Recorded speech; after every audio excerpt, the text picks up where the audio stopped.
Look right at the camera. Okay. Hi, I'm Jason Ledford.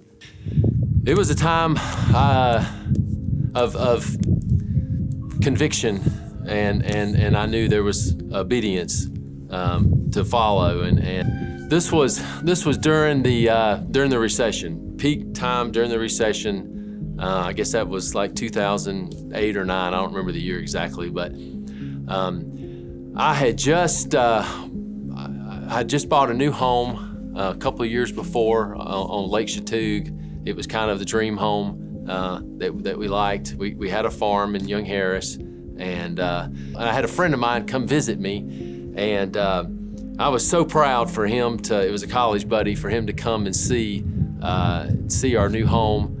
He gives me this book, The Treasure Principle, and asked me to read it, and it just kind of rocked my world. The gist of it is the verse, do not store up your treasure on earth where moth and rust destroys, where thieves break in and steal, but instead store up your treasure in heaven. And to this point, I had started a business, or had a business, and had done all the things the world tells you to do. And God convicted me that that was an idol in my life, and He asked me to give it up.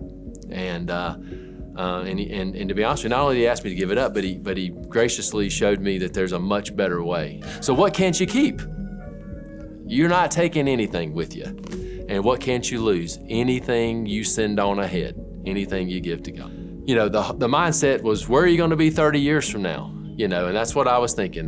Will I have enough accumulated and things to be where I need to be in 30 years? And what a short-sighted way to look at it as a Christian. Who cares about 30 years from now? Where are you going to be 30,000 years from now? And so I realized that God wasn't storing stuff up. As a matter of fact, it's a command. Store up your treasure in heaven. So he's all about storing things up. He's all about treasure, rewards, but just there, not here. So I get this conviction, and I realize I'm supposed to sell this house, and Lorena and I talk about it, and she reads the book. She's convicted the same way. We're on board. We listed it, and God sold ours. Quick.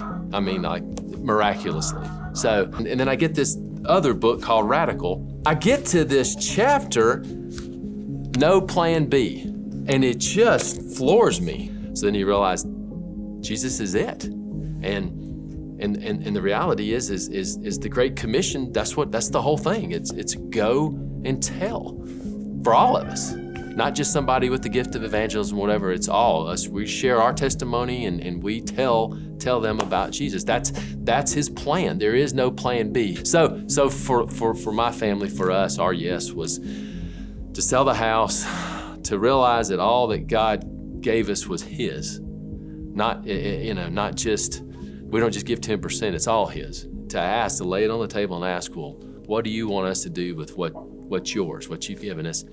And then more specifically to, how do you want us to use that to reach those that's never heard?